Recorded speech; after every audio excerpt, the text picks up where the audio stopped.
Good morning, everybody. It seems that the spanners have worked and we're ready to go. So, good morning, everybody, and welcome to this meeting of Boston Borough Council's Planning Committee. My name is Councillor David Middleton, and I am Chairman of this committee, and Councillor David Scoot is my Vice Chairman.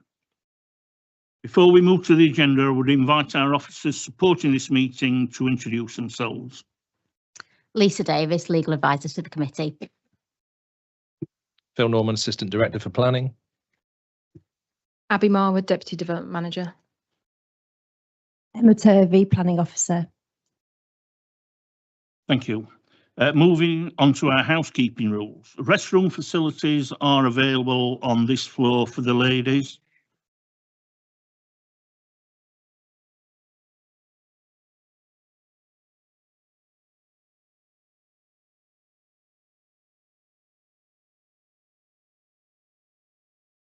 What are we doing?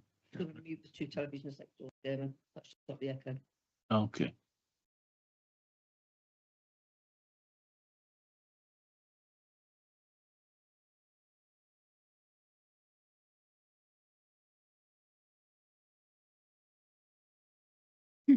Okay. Is that better? Okay. Moving on to our housekeeping rules. Restroom facilities are available on this floor for the ladies and halfway down the main stairwell for gentlemen. In the event of the fire alarm sounding, officers will escort everyone to the nearest safety point in the rear car park. Please ensure that you are addressing this meeting, or when you are addressing this meeting, you do so through the microphone system at all times. Members of the public are free to leave the meeting at any time, and our planning support officers will escort you downstairs. And finally, please be advised that abuse or intimidation of any kind will not be tolerated. Anyone who is deemed to breach this requirement will be warned and asked to refrain, and if the behaviour persists, they will be asked to leave the meeting. Before we move on into the preliminary items, I would like to provide a point of confirmation following our recent review of the public speakers policy at committee meetings, whereby alterations have been made to ensure that all the points made are clear, concise and material to the case. All categories of speaker except for the ward member are now subject to a 3-minute time allowance. The ward member is subject to a 5-minute timed allowance. Points of clarification by the committee to the speaker are still permitted, but should be made by the chairman and do need to be related to the representation received and in respect of planning matters. General comments and observations are not for this part of the meeting. So, thank you for your time. We will now move on to receive apologies for absence and notification of any substitutions. Thank you, Chairman. We have apologies from Councillor Wrightlett, and Councillor Evans is attending as substitute. To sign the minutes of the last meeting held on the 3rd of December 2024. Do I have committee's agreement to sign these, please? Chairman, could I come in here? It's just to note that in the minutes, I'm not down as being a member of the Internal Drainage Board. So could that be amended, please, and included for this meeting? Thank you, Chair.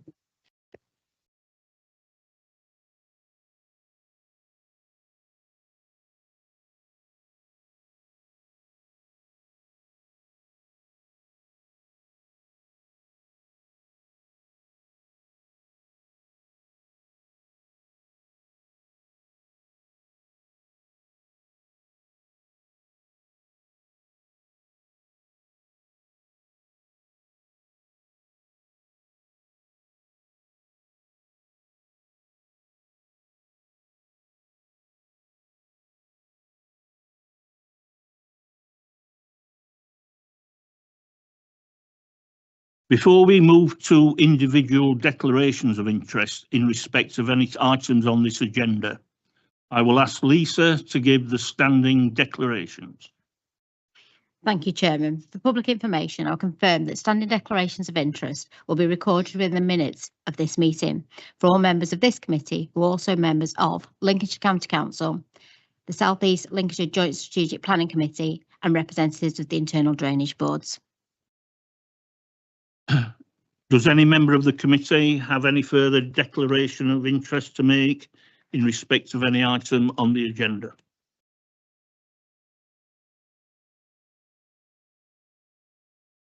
Thank you, Chairman. This is planning application B240060. I'm dispositioned in the sense that I attended a meeting last springtime when this was discussed. I made no comment and I'm here today with an open mind. Thank you. Councillor Sharp? Thank you. In respect of B240476, I was present at members' briefing where this development was discussed. However, I have had no input in the development of these plans and I've come to the meeting with an open mind. Councillor Broughton? Thank you, Chair. Again, same as Councillor Sharp, I was present at that meeting, but I had no input on any of the planning on this application and approach this with a clear and open mind today. Councillor Dorian? Thank you, Chair. Yeah, with respect to planning application B240476, I don't have an open mind. I'm heavily involved in this development through my portfolio work, so I will recuse myself from the meeting at that point. Thank you, Chair. Okay. To receive any written questions from members of the public? There are none, Chairman. That concludes the preliminary items and we will now move to part 2 of the agenda and address the planning applications for determination.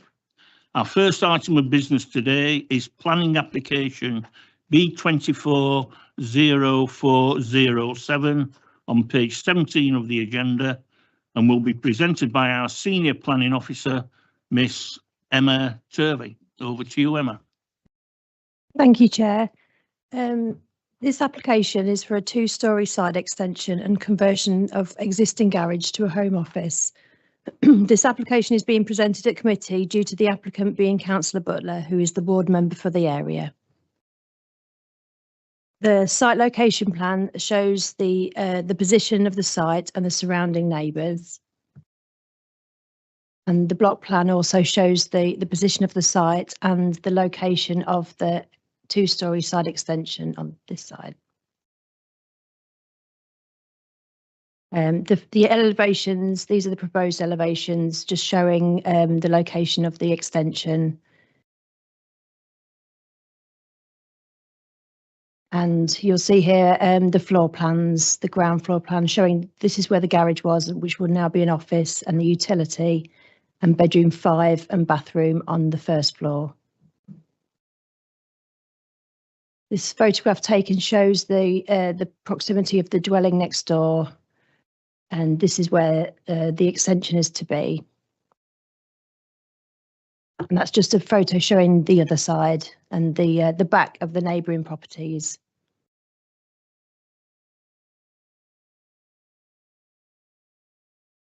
That's it. Thank you. You finished? Yep. Excellent. Short and sweet.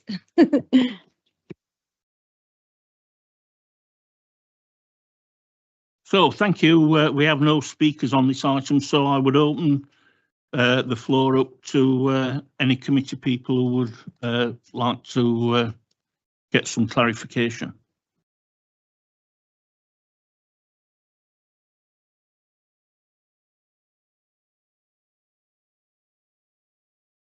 Councillor Bedford?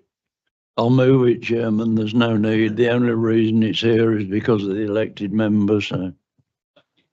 Thank you, Councillor Bedford. Thank you.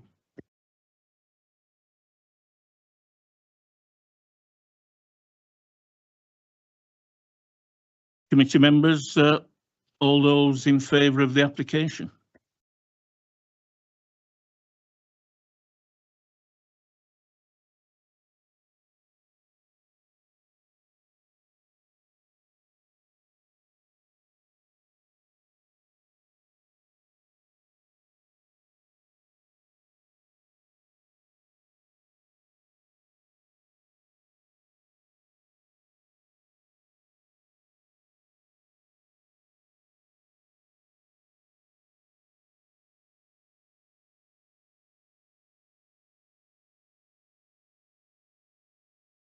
So that application is approved.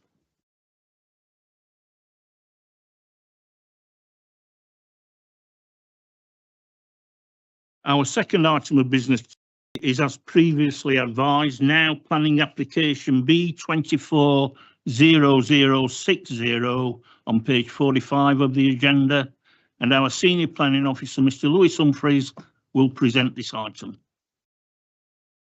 Thank you, Chair. This is an application for the outline erection of industrial units with a mix of Class B2, B8 and Class EG uses. I've just included a definition for reference here. Class EG is what was previously Class B1. It's light industrial or office uses that are suitable in a residential area. Class B2 is for other industrial uses or heavier industrial uses, and Class B8 is for storage and distribution. Just as a brief supplementary item, there have been 2 submissions to committee that I believe have been circulated from the residents group and the parish council.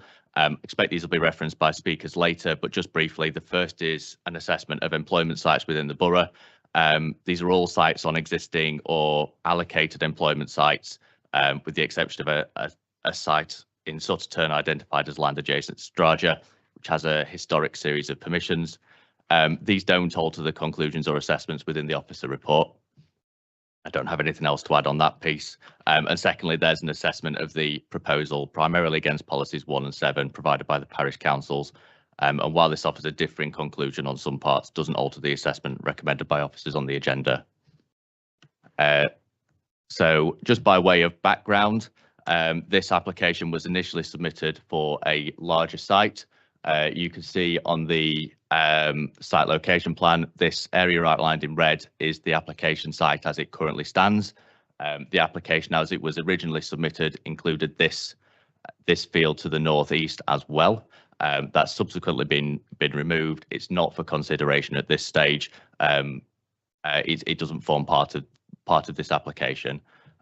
This gives the site location plan in context. You've got the site just in this bottom corner down here, Sutterton roundabout here, the main bulk of Sutterton village here with Alderkirk over here, and then up to Curtin, and an allocated employment site in Curtin is here. We've received approximately 120 objections on the original scheme, including a petition with 164 signatures on it. That was the scheme that included both fields. There was a further reconsultation on the amended scheme that attracted an additional 25 to 30 comments. As you can see, the site is detached from the built form of Sutterton. It's approximately 400 metres to the north, and it's approximately 250 to 300 metres south of the site to the Sutterton roundabout, and a small cluster of development around that. As I'm sure most of you know, Station Road meets this roundabout, which is where the A16 and A17 meet, which are 2 key arterial routes in and out of the borough. The site is currently in agricultural use. There are dwellings in close proximity to the north. You've got white lilacs immediately abutting the northern boundary. There are a pair of semi-detached dwellings to the east at the corner of Church Lane and the A16. There are also some additional dwellings further northeast on Station Road, and you can see how you can see Sutterton and Alderkirk further north of the site, and there is another small cluster of dwellings just off to the southeast over here. There is an existing hedgerow along the northern boundary, but the site is otherwise open to the east, west and south at the minute. The site, this whole field is currently in single agricultural use, but this southern part of the site, southern part of the field is not part of the application. There is a high pressure gas main that crosses the site. You can see it on this dotted line here. Basically, what this plan shows is this is the indicative master plan. There have been several iterations of this. It's not necessarily exactly the scheme that would come forwards, but it does show how the scheme could be laid out.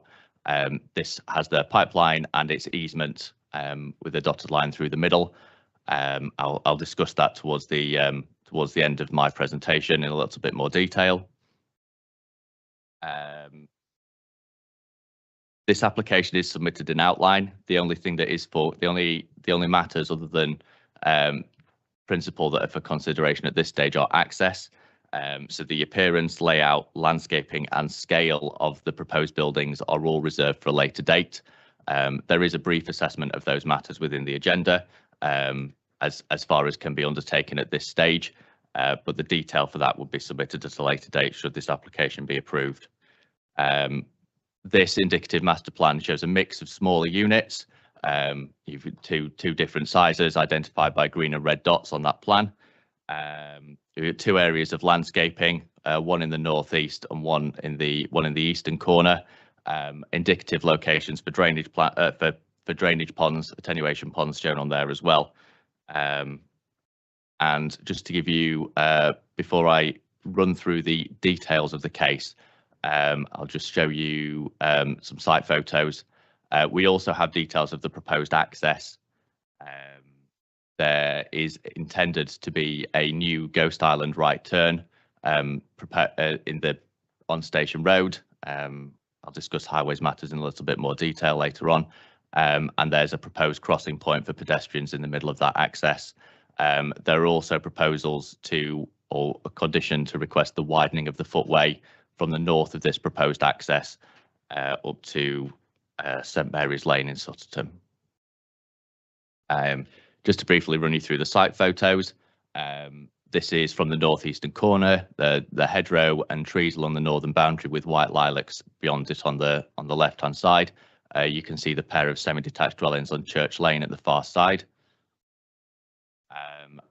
And looking to the south, looking across the field to the south from the same point, you've got the existing van business in the southern corner, and the Three Towns drain forms the boundary that you can see at the far side there. Looking south, there's Station Road as it heads towards the roundabout, and the cluster of dwellings that I identified earlier is just in this corner here. And then looking north, as you can see, the site and the access are in a 60-mile-an-hour zone. It moves to a 40 as we move as you move up, and a 30 as you get into Sutterton proper. From the opposite side of the site, this is on Church Lane. Again, you can see that northern boundary, that existing hedgerow that's there, and those same dwellings. These are not on Station Roads. These are the ones that I identified that are further away. And again, this short section here is the extent of the eastern boundary. You can see the drain that runs around here and runs around the corner. You've got the existing van sales and repair place over here. Sutterton roundabout in the distance. A pair of semi-detached dwellings off to the left here. The Three Towns drain is here. This is where the water voles that are discussed in the ecology section have been found. From the corner of Church Lane looking north, you can see the access points for the two semi-detached dwellings. Church Lane itself is a narrow single-track road. This post at the far corner here identifies where the gas main joins Church Lane. Again, a similar view. You can see that access there. Just to briefly run through the report. I know it's a lengthy one. I'll just touch on the main issues there in that report. Policy 7 is the key policy, and it sets out that where it can be demonstrated there's no suitable building capable of conversion, the proposals on non-allocated sites may be acceptable subject to those criteria there. It doesn't say that the proposals that meet all those criteria should be approved, but equally it doesn't say that proposals that don't meet those criteria should be refused. Just identifies what the key issues are in the consideration of these applications. As I mentioned, the site's not allocated for employment use. It's in the open countryside. Policy 1 presumes against development in the open countryside, only supporting development that's necessary to that location or development that meets the sustainable development needs of the area in terms of an economic, community or environmental benefit. And I'll just briefly run through each of these 7 criteria here. We'll look at E and G first. So E looks at whether or not there's a significant adverse impact on existing employment sites, and G is whether or not there's an identified need for a business location, for a business in this location. This proposal is for speculative employment development, so it doesn't meet the specific needs of any one business. It's not identifying it's not meeting a particular business's need. The applicant has advanced an argument that there is a shortfall in employment land due to the grant of the development consent order for the Boston Alternative Energy Facility on the Riverside Industrial Estate. This was not accounted for in the formulation of Policy 7. It could be argued that there's now a shortfall of approximately 8 hectares of land that can't be used to meet the employment needs that were set out in that policy. The Forward Plans Officer provides figures of the level of uptake of employment land across the allocations from a time point in February 24. Those are detailed in the agenda itself, in the report itself. There was a total of 43 hectares allocated, approximately 10 hectares of which has been developed at the minute, with a further 14 hectares having already granted planning consent, which leaves approximately 18 hectares left. There is an allocation in Sutterton.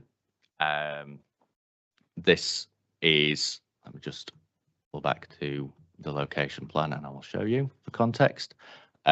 This is the, there's an existing employment site here, and there is an allocation on this piece of land here. Planning permission for a large single unit that takes up the entire of that allocation has been granted, although that's not obviously been fully developed at the minute. There is a site in Curtin, just up the road up here. There was an allocated prestige employment site. Approximately 2/3 of that site has been granted planning permission, and we have seen some developments commence on that site. But there remains a sizable contingent of undeveloped land at Riverside Industrial Estate. So this is, in my view, the crux of the assessment and the key issue for members is whether or not there can be considered to be a shortfall of employment land, and whether the development of this site would meet that shortfall if there is. The officer report accepts the argument, and on that basis argues that the proposal would not undermine the delivery of the remaining allocations, and so would accord with Part E of Policy 7. Consequently, that report also concludes the proposal would comply with Policy 1 by virtue of the economic benefits. And linked to that matter is the issue of the sequential test in terms of flood risk. So I'll cover mitigation and drainage later, but the sequential test requires that there's a search of reasonably available sites at lower risk. While we don't have a list of reasonably available sites, we'd normally look at allocations and any sites on the open market. The allocated site in Curtin is at the same risk and would be sequentially preferable, but we've discounted it due to the above arguments that we're looking to meet a need above and beyond the existing allocations. And tangentially related to this, I'm going to touch on a matter that comes up in the Forward Plans Officer's comments and in some of the early comments that we received from neighbours. There were concerns related to the potential for a local development order in the area. So local development order is something that grants in principle planning permission for something, and then you can come forward for the detailed applications in the same way that you might do for things that are permitted development. So, for example, for agricultural buildings, it's something that I know has been used in the neighbouring borough of East Lindsey. As far as I'm aware, we don't have any in Boston at the minute. This is not a material consideration. It never even got as far as a draft, as far as I'm aware. There was nothing that was made public, nothing that was consulted on, and there's definitely no final order. So it's not something that has material that has any material weight in the consideration of this application.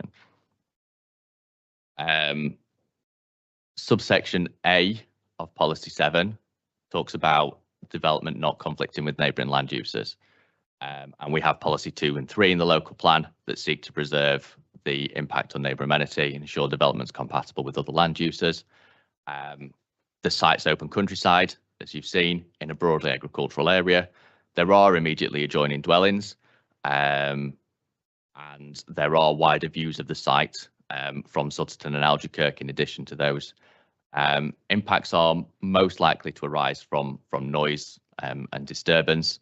While there is a visual impact, or there would be a visual impact if this was to be granted, it's unlikely that there'd be any issues with the built form, i.e. from overshadowing or overlooking or loss of privacy. And we think that these could be adequately prevented through the detailed design and reserve matter stage. In terms of noise, you'd be looking realistically at vehicle movements, outdoor working and uses, and noise inside the building as most likely sources. Noise within the building itself can be mitigated through having solid walls facing the dwellings, not having any openings on those elevations that face the dwellings, as well as look at managing the class of uses that are allowed in those units. As I talked about before at the beginning, they are looking at a mix of proposals, some of which are compatible with residential development. But what we don't have is a detailed layout. We don't know where those uses will be. So included within the recommendation is a condition that would require those details to be submitted and agreed at reserve matter stage. I am going to slightly amend the recommendation to suggest either tweaking or adding an additional condition that just requires that those uses be adhered to and that we remove permitted development rights for changes outside of those agreed use classes. So basically, once in the event that this is agreed and we get through the reserve matter stage, that they wouldn't be able to change the use classes of those buildings without coming to us for approval first. Environmental Health haven't objected to the proposal. They have requested a suite of conditions which are included within the recommendation. These include lighting, the siting of plant and machinery, and they've requested details of an acoustic barrier along the northern and eastern boundaries. So we'd be looking potentially at a bund with an additional fence on there, which leads us on to points B and C in terms of adverse impact on character of the area and the design. We can't look at details of design in too much at this stage, just because we don't have those details. They're reserved for later stage. However, I think it's reasonable to infer that these industrial buildings are likely to be functional in their design. They are going to be industrial buildings. There isn't any particular local vernacular to be drawn on in terms of that, unless you count large agricultural buildings. That being said, you could still get to a point where you had things like landscaping or the layout of the street that was that drew upon local context.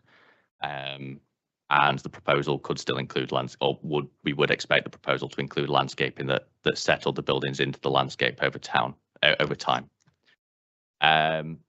In terms of wider impact, as you can see in the photos, it's a rural agricultural context, albeit one between a relatively large village and the strategic road network. The development is going to change the character of the area. I don't think there's any kind of doubt about that. As I set out in the report, change isn't necessarily harmful, but in this case, I do think that there would be harm arising from the loss of openness. But it's our view that the proposal would be contrary to policies 2 and 3 and subsection B in that regard, that there would be harm to countryside character. A significant number of the comments that we have received on this have raised issues regarding highways. There's been a lot of back and forth between the agents and the transport consultants and LCC as Highways Authority, and we have got to a point where the Highways Authority have supported the application subject to conditions. There are as I'm sure members will have seen, there's quite a few documents on there relating to highways impacts.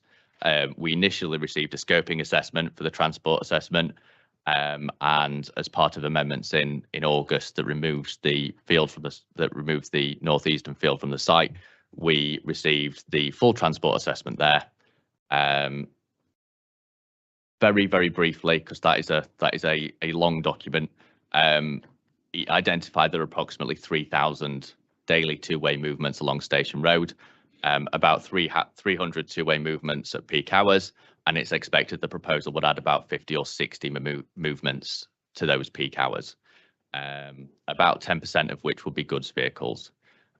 They've used personal injury collision data to identify whether or not there are any particular clusters of incidents. There's only one collision on Station Road. So they haven't identified anything on there. They do identify a cluster of incidents around the roundabout itself. They only use those personal injury collision data, so they bring that out at 2.6 collisions per year. I think it's clear from local comments that that's probably a much higher number in practice, that don't result in injuries. However, the comments that we've had from the Highway Authority accepts the data that's used in the transport assessment on that, and they do agree that there is capacity within the roundabout, and that there wouldn't be a severe adverse impact on highway network, which is the test set out in the NPPF for unacceptable highways impacts. They've suggested conditions relating to construction management and securing that right-hand turn as a first phase of development to ensure that construction traffic can access the site and not have a lasting impact on Station Road in the early stages of construction. We've had further revisions that have included a road safety audit of that turn, and again, Highways are satisfied that's a suitable design and wouldn't have those severe adverse impacts on the highway network. There is also a very high level travel plan that's been submitted, which looks at encouraging more sustainable means of travel. I appreciate that given the nature of this application, there's always going to be a high level of vehicle movements associated with those uses. They do include the upgrading of the footway from St Mary's Drive down to the north of the site. They have requested a contribution of £5,000 for the monitoring of the travel plan. That's not included in this recommendation. There's no other request for monies through a Section 106 agreement, and while the travel plan itself is secured by condition to cover those early stages that are in there, it's not our view that is necessary in terms of the tests for whether or not a Section 106 obligation is required in this instance. So it's not included. That being said, if members do choose to accept the recommendation and approve it, they could include that request for contribution if they wanted to. Those are the key issues, but just to briefly go through the other issues that are outlined in the report.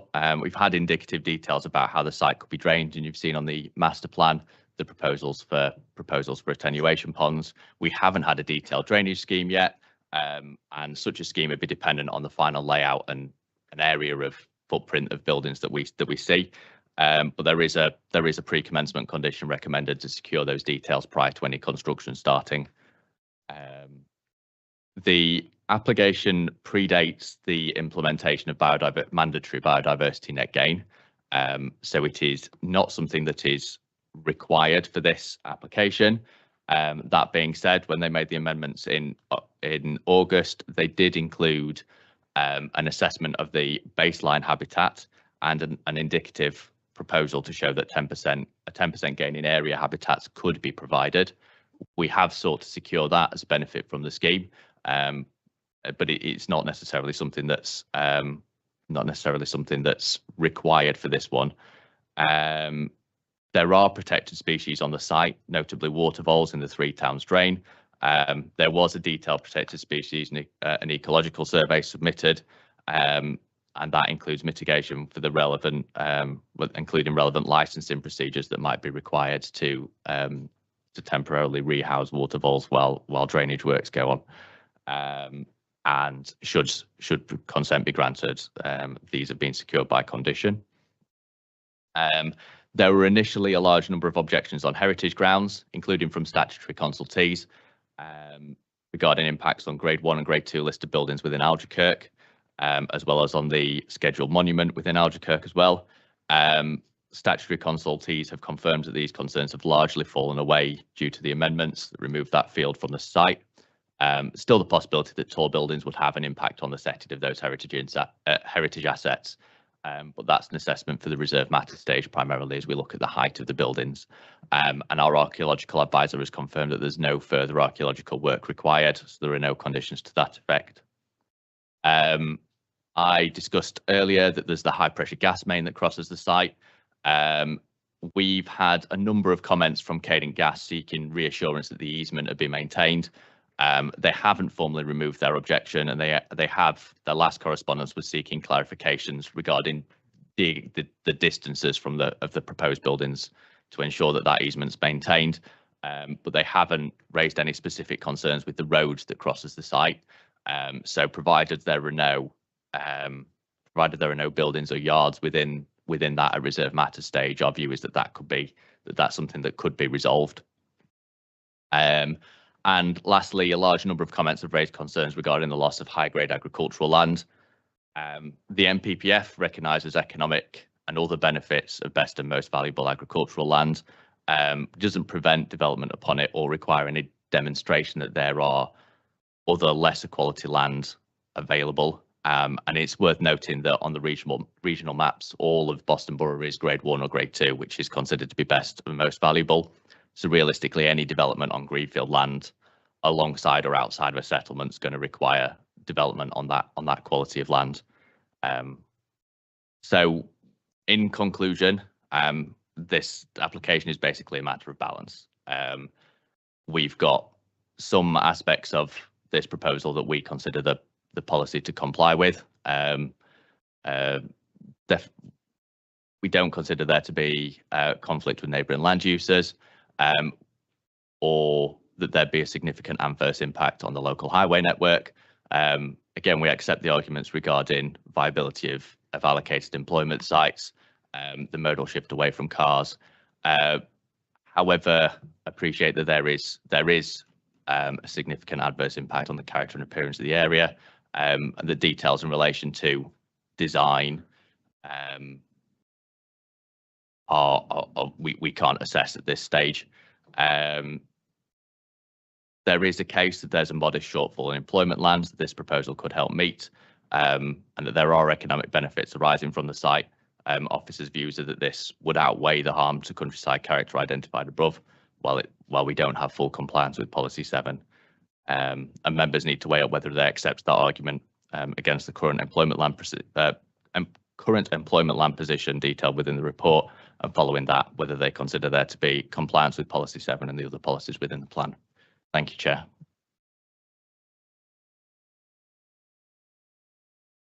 Thank you, Lewis. That was very detailed. We do have several speakers for this application, and there is supporting documentation provided by the speakers and should be on wherever you sat, or where is that right? Yeah. Yeah. Okay. So our first speaker is Mr. David Bradley, who is speaking in objection to the application. Can you come forward, Mr. Bradley? And when you finish speaking, if you could just remain in case there's anybody got any queries.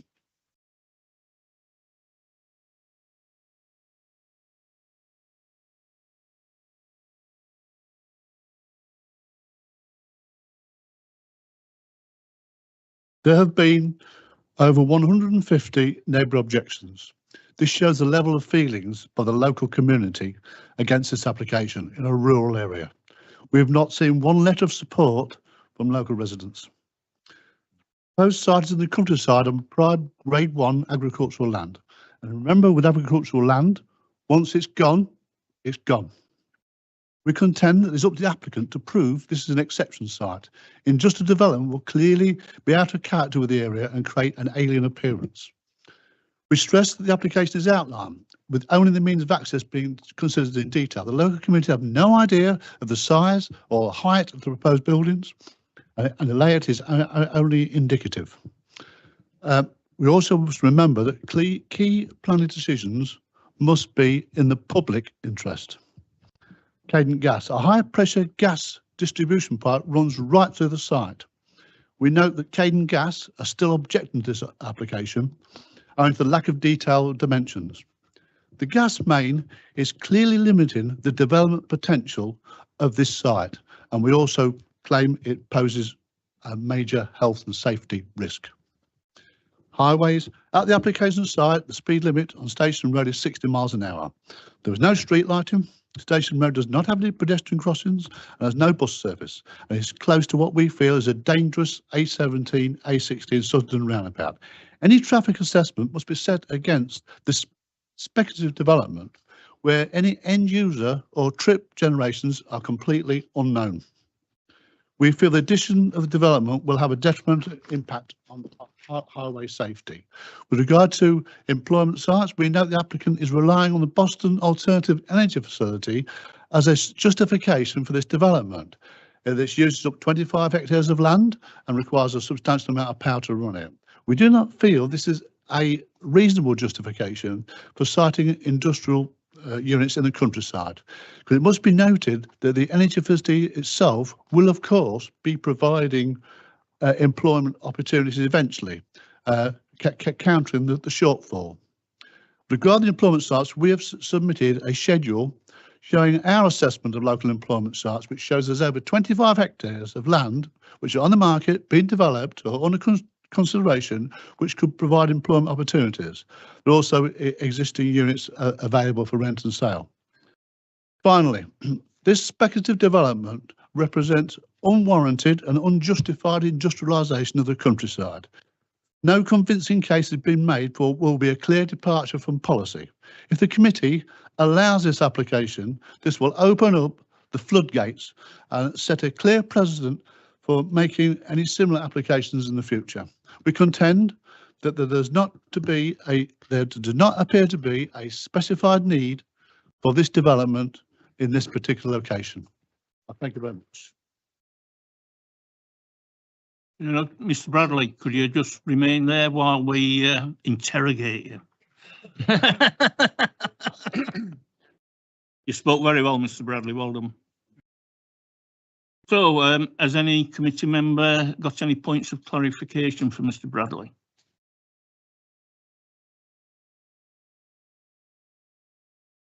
It's a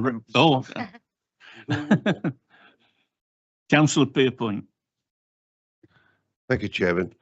I'm interested to know about the gas situation on that land, because to me that sounds like a major issue.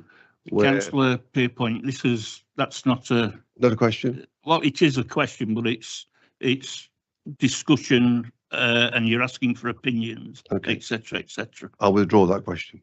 Thank you.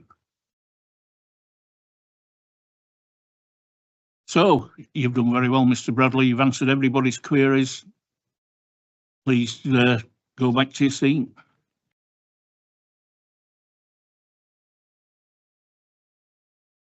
Right. So our second speaker is Mr. Lewis Smith, who is the agent for the applicant. Mr. Smith, please come forward and remain seated when you've finished your presentation.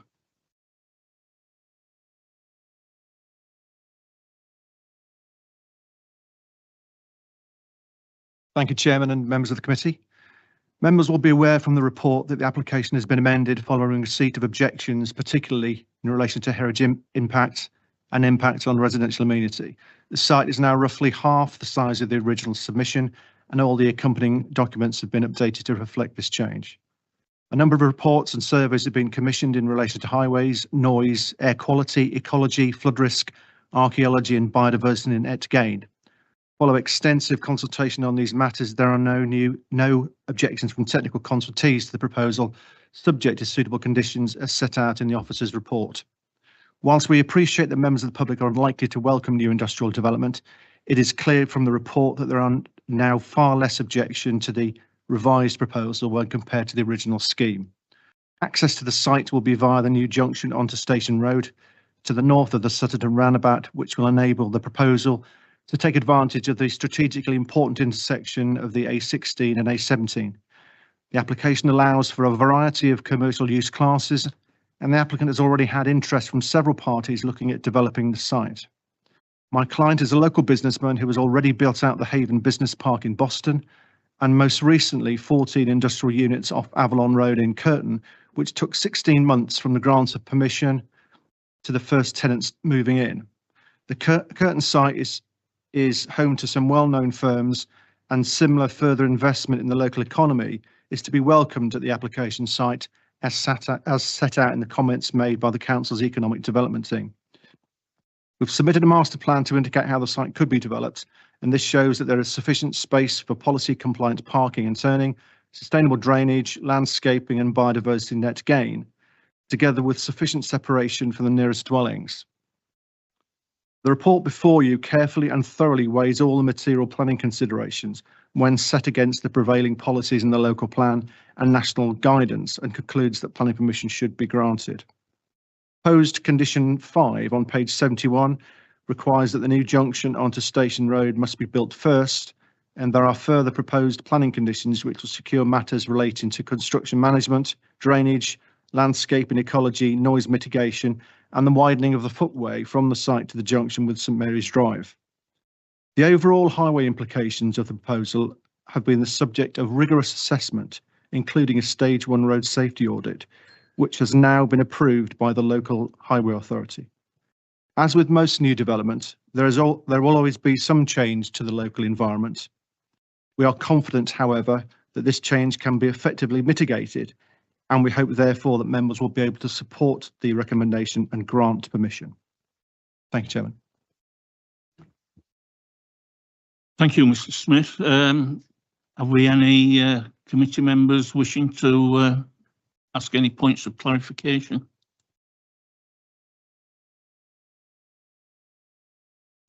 Okay, thank you very much.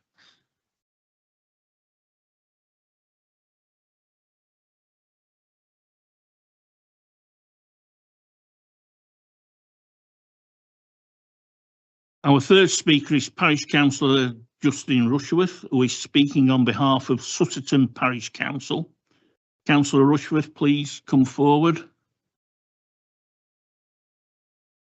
And if you could remain seated once you've concluded.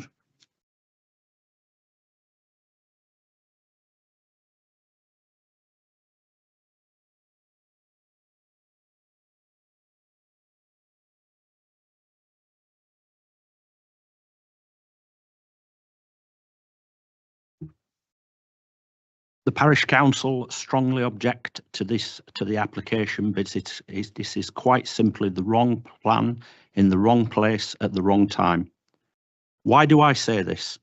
There are many reasons which the planning process has not considered fully or simply skirted over. Agricultural land that will be lost to an application that has not demonstrated there is a clear need for it will diminish yet further an important great British industry. Once the land is lost to being concreted over, it will be lost forever. Traffic. The existing problems with the Sutterton roundabout and Station Road are well known.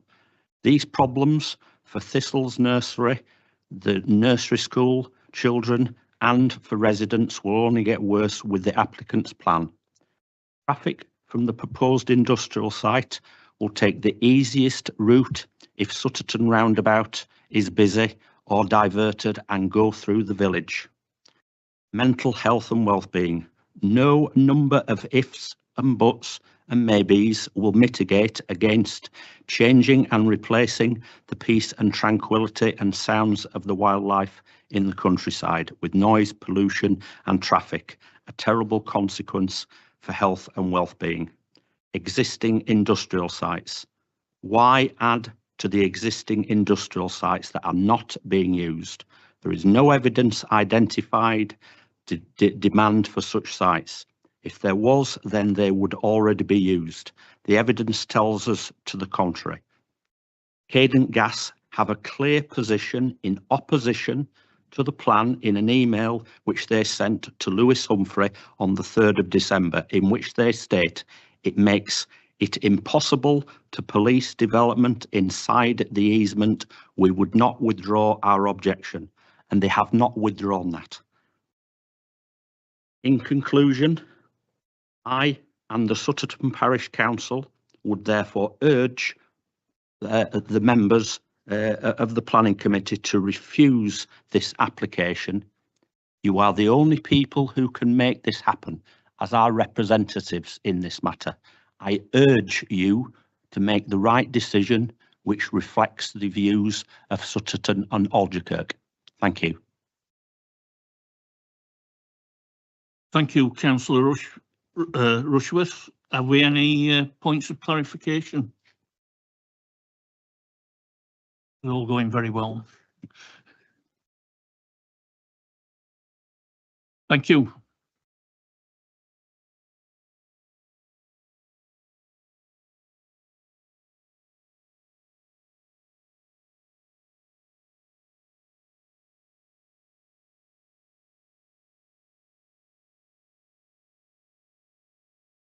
Our final speaker is Councillor James Cantwell, who has called this application to committee. Councillor Cantwell, please remain once you've made your representation.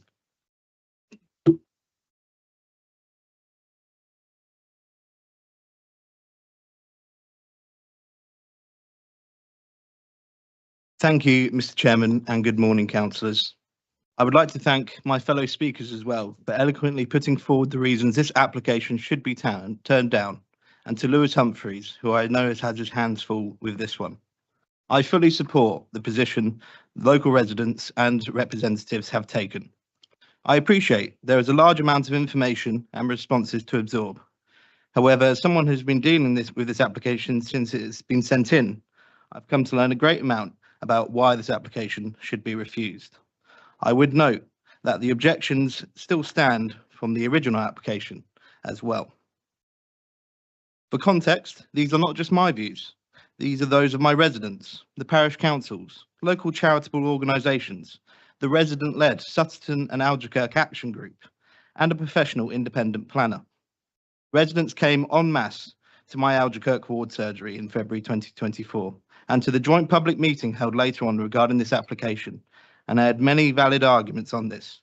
As the committee has been shown, this applicant has not evidenced the need of this site when others are available and seeks to use the Boston Alternative Energy Facility as a disguise for what is a speculative and inappropriate application for the area. Furthermore, the action group investigated this and can clearly show in the document sent to councillors that other sites are available. I would like to say before going forward, Mr. Padley kindly met with myself regarding this application, and I bear no ill will with him putting this in, however much I disagree with it. In fact, this application has lots of reasons it should not be approved. A few key ones I will mention. It will be built on prime agricultural land, which must be preserved given the wider context of overdevelopment in the 5 villages ward from energy projects. Although highways have no objection, I can assure this committee as both a resident and a councillor, the traffic from this application will have a negative impact. Please bear in mind, it has to compete with 2 service stations, a vet's, multiple local businesses, a new horticultural site, a garage, and intensive traffic caused by wild-scale farming around the roundabout, and of course, a dreaded McDonald's. Its outline nature means there's high risk going forward of impacts on neighbouring land use in regard to noise and pollution for the isolated properties nearby. This application, with its large-scale thinking, will clearly have a detrimental impact on the character of the area and will negatively infringe on the protected monuments in Alderkirk, such as the Sunken Village and the mini cathedral of the Fens. The land will outcompete with nearby allocated sites, such as Endeavour Way, making it unviable for future development, as specified in the local plan. I know that Cadent Gas have not withdrawn their objection. casting serious doubts on the safety of this application. The proposal's lack of connecting public transport and safe access to amenities means that it will force users to rely on public transport, further impacting pollution in the local plan. Access to nearby services is not served by any pavement or designated walkway. On point 3.2 of the planning statement sent to you by the parish councils and the action group, this presents a very worrying consideration for this committee, and it has serious capacity to damage the integrity of the local plan going forward, something which is on its own merit has not been addressed by the application. I would also add that the planning inspector upheld the decision by this council to refuse a site just across the road, which was residential. I appreciate much has been said in this application, and my speech was more of a roundup. However, I hope this committee can see this outline application is not viable for this area and should be refused.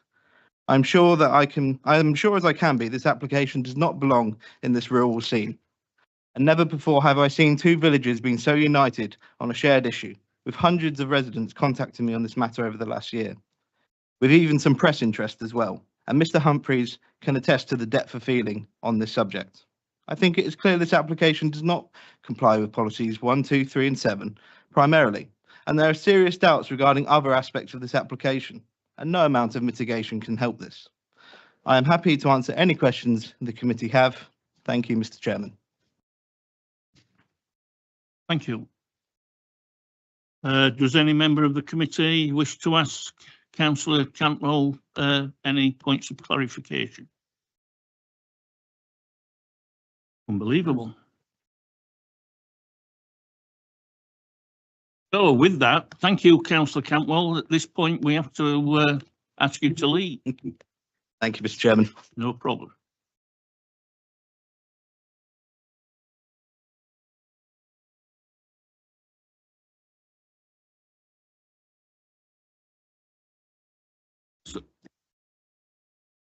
Lewis, do you have any comments to make on what you've heard? I don't think so, Chair, but if members have got any questions, then I'm happy to answer. Okay, so now, yes, committee members, it's open to you to discuss things with our officers. Are you allowed? Yeah, okay. Councillor Doring. Thank you, Chair. I would just like to ask Lewis a question rather than debate at this point for me. You said you go back to the Cadent gas issue. Could you point that out on the plan? Because I don't believe you did. And if you did, I apologise, I missed it. Yeah, just bear with me 2 seconds while I pull it up on the screen.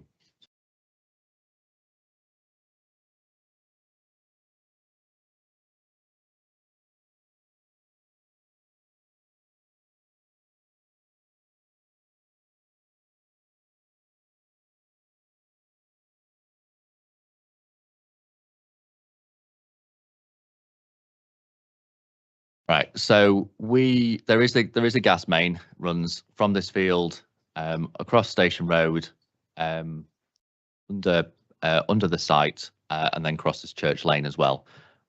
We received initial objections from Cadent Gas. They're following the amendments. They have maintained their objection. We received comments in December to that effect.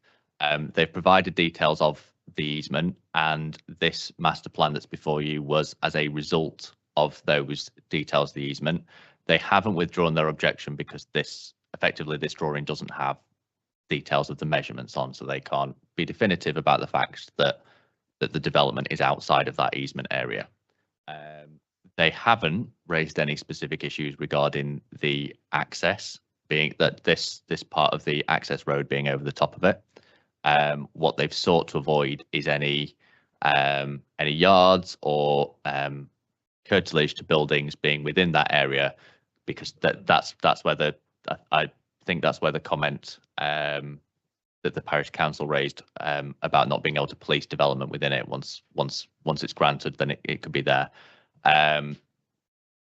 In my view, that's primarily a detail for reserve matters. Now we're comfortable that their objection is primarily on securing the easement and not on any safety grounds. We can require a detailed layout that avoids that easement, and we can secure actual fine detail at that stage. Councillor Woodliff. Thank you, Chairman. The question I have is really if we allow this, taking 2.5 on page 47 into account, how do we stop anybody else putting an application of a similar nature of any plot of land inside the borough? Because I mean, it says it's a site in open countryside not allocated for development within the settlement boundaries of Sutton or Aldica. I mean, how do we stop this becoming a precedent for development anywhere else inside the borough? I think questions of precedent are tricky ones. I think that the argument that they have put forward here is that there is a specific shortfall of 8 hectares of land as a result of the Boston Alternative Energy Facility. This doesn't meet all of it. It's about 4.5 hectares. So there could well be a future application that seeks to provide an additional 3.5 hectares if committee accept that argument. Whether that's anywhere related to this site or somewhere else in the borough altogether is kind of down to whoever chooses to come forward with such an application. But I don't think that it would open the gates to say that any speculative employment development would be acceptable. At the minute, we still have the policies in the local plan are still considered to be up to date.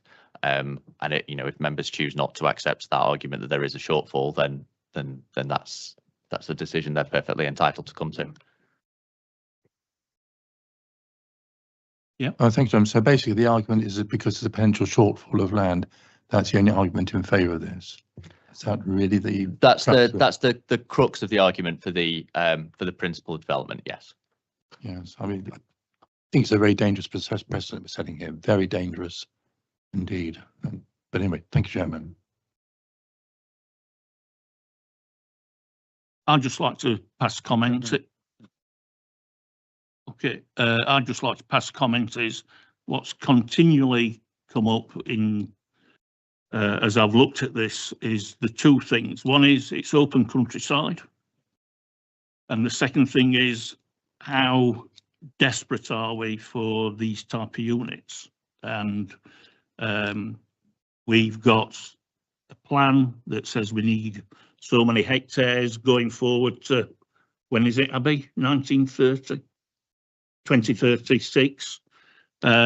So plenty of time for people to come in with their applications. So the balance is, for me, harm to the countryside against economic development and how badly we need that. And I think that's what everybody around this table has to make that balance. Okay. Councillor Dorian. Yeah, thank you, Chair. First of all, I'd like to thank Lewis for the amount of work you've done on this application. I can see it's a very finely balanced report that you've written, and you've put an incredible amount of work in it. So credit to you for that. And all that being said, I'm not convinced by this report, Mr. Chairman. I think you've raised a really valid point, as has Councillor Woodliff, about the damage to open countryside. And I note that we have, as a committee, refused other applications for the same reason. I'm also struck by the fact that under 7.22 on page 60, this committee refused an application in part due to urbanising the rural character.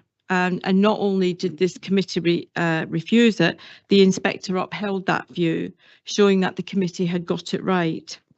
I'm really concerned about the application for those reasons.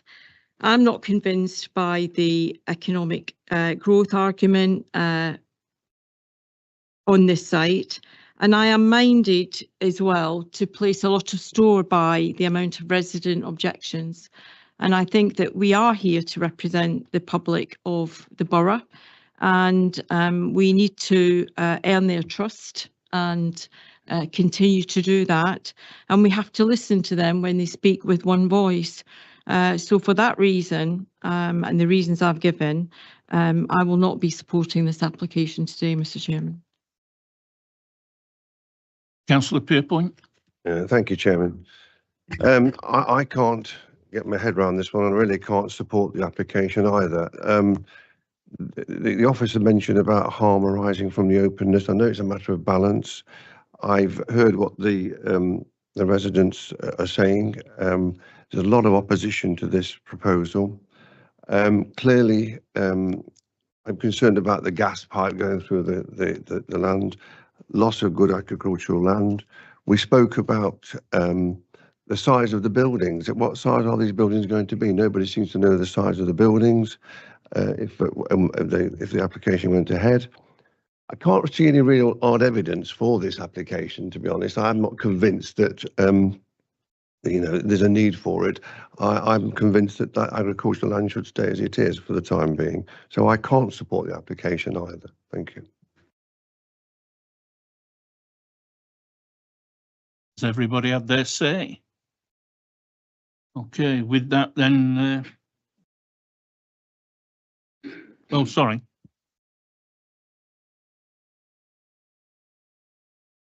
I'm quite happy to propose to reject this application, Chairman, if given a second on grounds of what it says on 2.5. I think if we prove this, we're throwing away our plans. Because that's a precedent. You can argue policy 1, I think, of the Southeast Lincolnshire Plan strategy and spatial strategy. Also for the National Planning Policy Framework, section 11, making effective use of the land. And I'm sure there's stacks of other reasons. So I move that we reject this plan and seek a seconder. Councillor Brown. Anybody? Councillor Evans? Oh, I think he beat you to it. It's a bit of a race.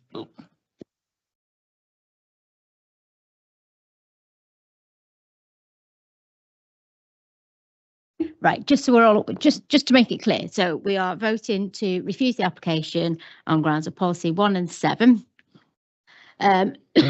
Obviously, with a delegated authority to officers to draft refusal reasons. Is everyone happy with that? Yep. So it's with delegated authority for officers to draft refusal reasons. So refusals on policy grounds policy 1 and 7. With the delegated authority to officers to draft the refusal reasons. The lack of need and impact.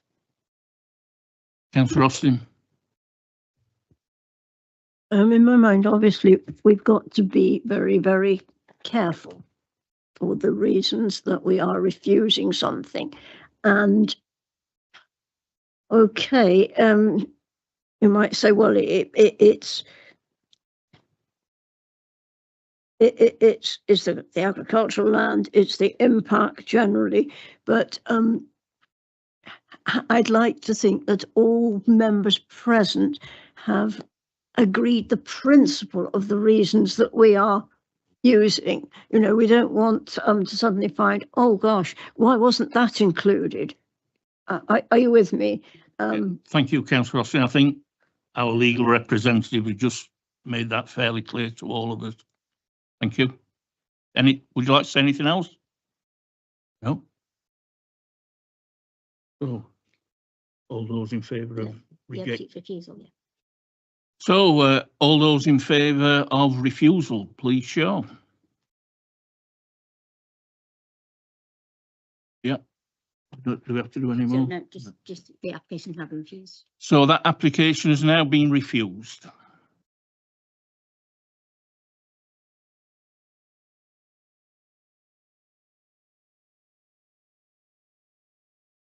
Yeah, we'll just have a 5-minute break while members of the public leave or stay.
Okay, everybody, if we've all returned, then we'll look to restart.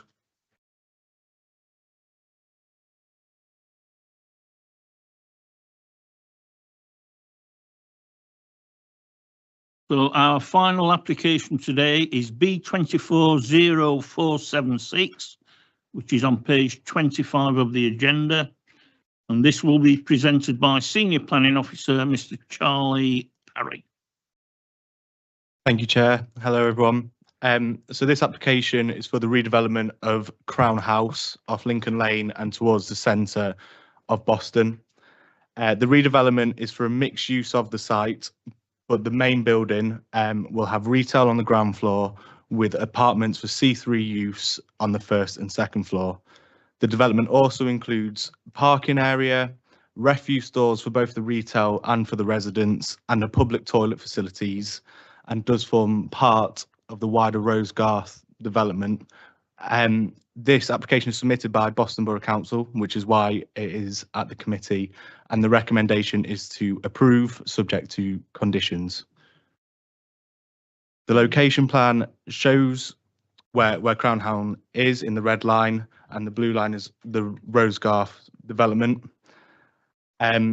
To the west of the site is the bus station and the Len Medlock Centre.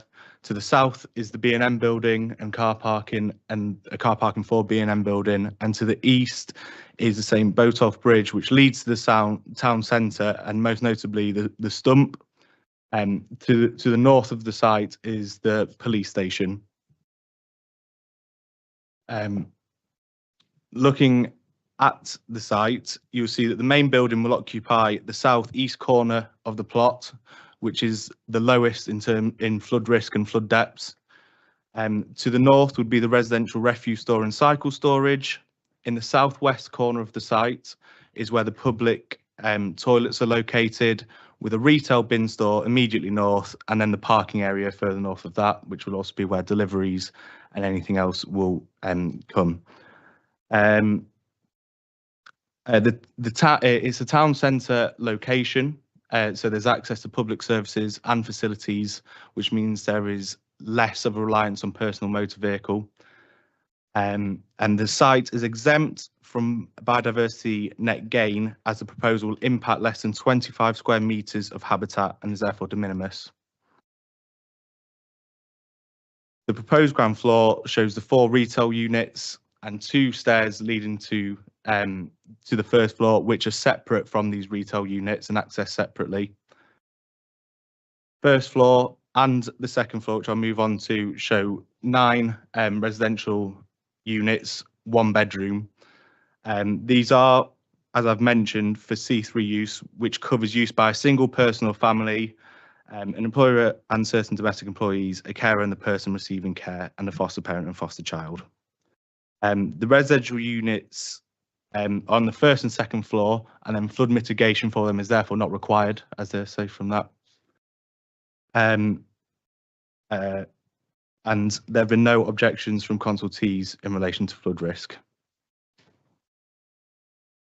The proposed elevations of the main building show that there are 2 different bricks to be used, including a darker on the ground floor and a lighter on the first and second. This has been supported in principle by the Conservation Officer. They have also, but they did request details to be submitted, which they have been, and I'm just awaiting further comments from them on the materials. But in principle, the Conservation Officer supports this as a betterment of the site and in relation to the stump. It's just elevations outlining the bin store and the residential bin store and the public toilets in the southwest. Southwest of the site. So the photos show, this is the view towards the east, towards the town centre, showing the bridge and part of the stump. Towards the north, showing the police station. From the east, so this is looking towards the eastern elevation of the site and the south elevation. This is the eastern elevation, the southern elevation, southwest corner, the western elevation of the site, and then the northern elevation. So yeah, it's a recommendation to approve. It's a betterment of the site. It's a key route towards the town centre, and I think there's value in this being developed as a sort of a key site. The NHS initially did ask for a contribution, but they have since removed that. So this recommendation is not subject to a Section 106 agreement. Thank you.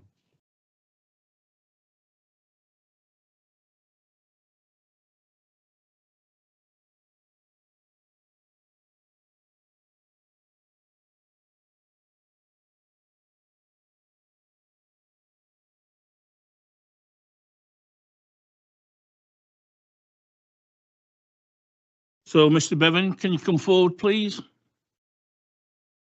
He's speaking on behalf of this application. And when you've finished, if you could just remain seated, please.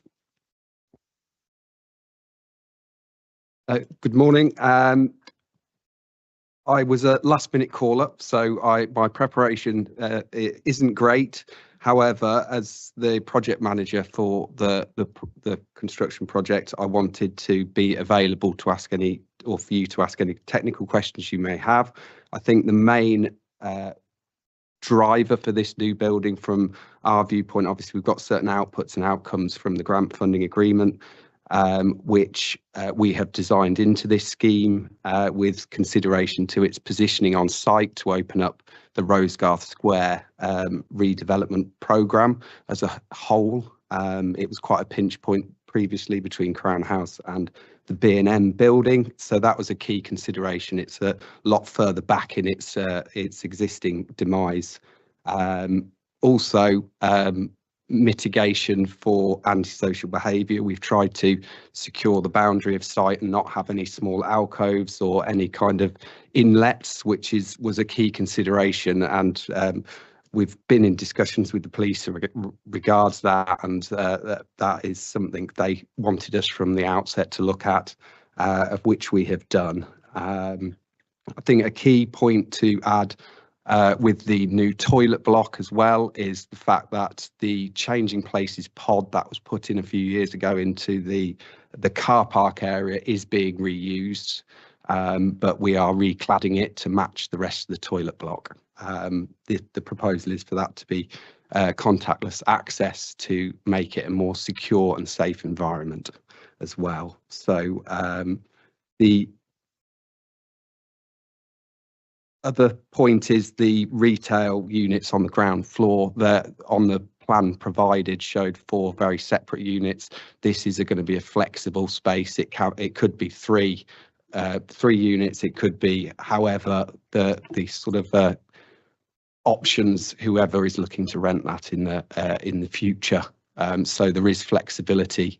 We've built the design on it being able to take those party walls, as you saw on that plan, out should we need it. It is a steel frame building with concrete plank floors. So that was just one thing I wanted to highlight. Other than that, I suppose thank you for your time, and if you've got any questions, I'm happy to respond. Councillor Woodliff. Thank you, Chairman. I suppose the only thing I'm perhaps a bit concerned about is the public toilets, because people do things sometimes in public toilets that really are wholly unacceptable. We've had situations where people have started fires in them, or damaged the waterworks and so on. So I'm probably a little bit concerned about the security of the entire block, given what we have. We're going to propose at the bottom. What measures do you have in mind to ensure that the public toilets area does not pose a risk to the security of the building?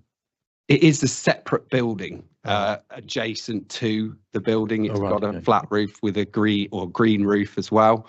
That and the access control, that's sort of why I mentioned the contactless payment method rather than a 20p.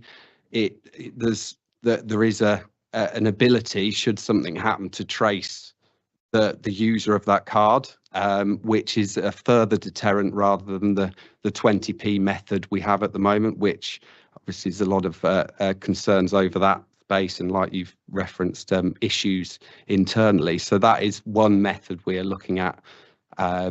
Also, pride in place. We're hoping with the regeneration of the whole Rosegarth square area and removal of lots of little alcoves in that space, then pride in place for those in Boston and people using the space. There is it has been seen in other developments in the area where that has improved. So obviously we are reliant on that to a point, but we're trying to implement with surface finishes internally, fire alarms and the like, and lighting to make it less attractive to antisocial behaviour. Right. Well, I thank. Can I carry on, John? I want to ask your permission to do that first of all. Yeah. That does meet a lot of my concerns. I think it's a great improvement. I just worry about the antisocial side of it. Is CCTV likely to be included in the site to protect the environment around that area and so on? There isn't an allowance for CCTV within the toilet block. There is allowance for CCTV to the building and its surrounds, but also to the wider Rosegarth Square development which is in RIBA 4 design development, and Boston Borough Council CCTV is part of that scheme, which will have coverage of the front of the toilets as a key consideration. So, thank you, Chairman. That covers my concerns. Thank you. Councillor Brown. Thank you, Mr. Chairman. Where does the financial burden of running these toilets fall? Is it with you? That's nothing to do with planning. That's to do with running the toilets, and a question perhaps at full council. Well, fair comment. Okay, thank you. Councillor Rosling. Thank you, Chairman. Is the existing set of toilets sort of almost behind the Medlock Centre, are they going to be there as well? Just seems to be very close. The wider master plan for the area is for those to be removed and repurposed in the Crown House development site and open up that entrance. It's outside the red line boundary for obviously this application and the actual public realm previously submitted. It would be subject to a further planning application, which we will do as and when we've got all of the planning permission for hopefully for this development. So we would look at that as the next step to put in suitable plans for that removal. Councillor Pierpoint. Can I just ask that the Lincolnshire Police have made some objections and gave some recommendations. Have those recommendations been incorporated in this scheme? There's certain of those recommendations which we would do to meet building regulations, and there's certain parts of that of their recommendations which are over and above building regulations. We would endeavour to meet as many of those requirements as possible as part of the development. Okay.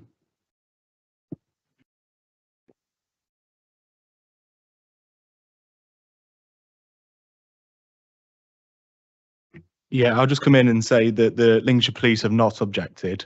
They did include some recommendations, but they support the application in principle.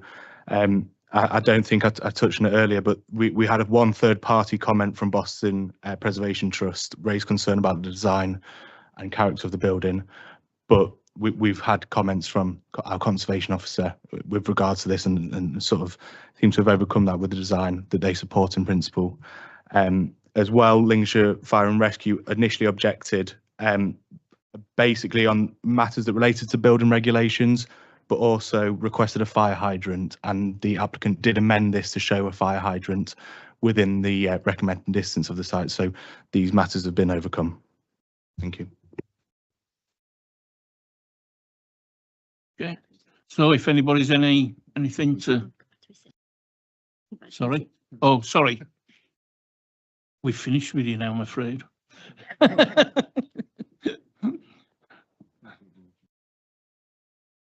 Councillor Broden. Thank you, Chair. As the town centre portfolio holder, I'm very aware this area is full of antisocial behaviour, and I believe this plan will be a welcome insight for both the residents and new visitors to Boston, especially with it being so close to all the public transport, and I fully support this application today.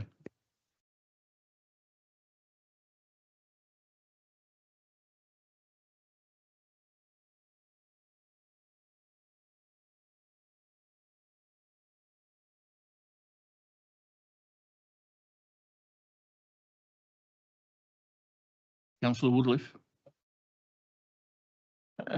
You always are.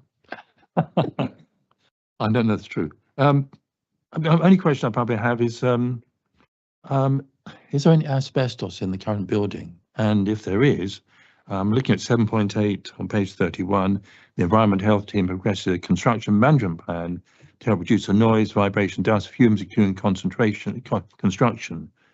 Obviously, if there is asbestos, then that's a serious danger to the public. So does the plan itself incorporate special measures to protect the public if there is asbestos, for instance, in the site?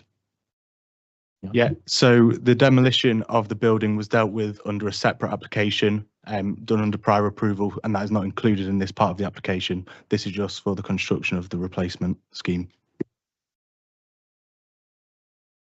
Chairman, have you any knowledge about that? Could you answer that question? Since it's not included in this planning application, are you aware? What I'm sure whoever we apply, give the contract for demolition to, will be forced to apply all rules and building regulations that exist in the country at the moment, which I'm sure are there to protect the public from asbestos as well. Yeah. Thank you, Chairman. Just on that point, so when the prior approval was applied for demolition, they include a demolition plan, the safety measures, and I think under building regs, things like asbestos are covered under that. Yeah, so that's dealt with under the prior approval process and not part of this application.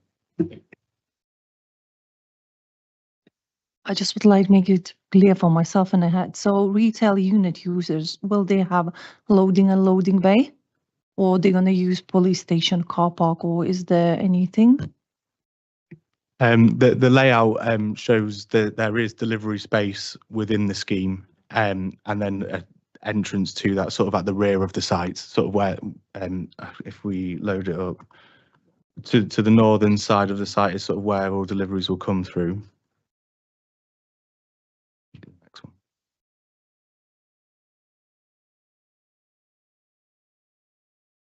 So I think it shows there towards the sort of left of the building that there's deliveries and refuse space, and that along the northern side of where the entrance is, and there is one on the western where they'll be able to enter the building. Thank you.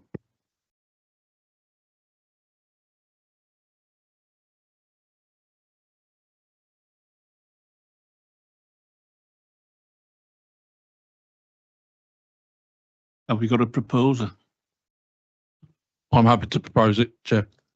And I'll second it, Mr. Chairman. So all those in favour of the application?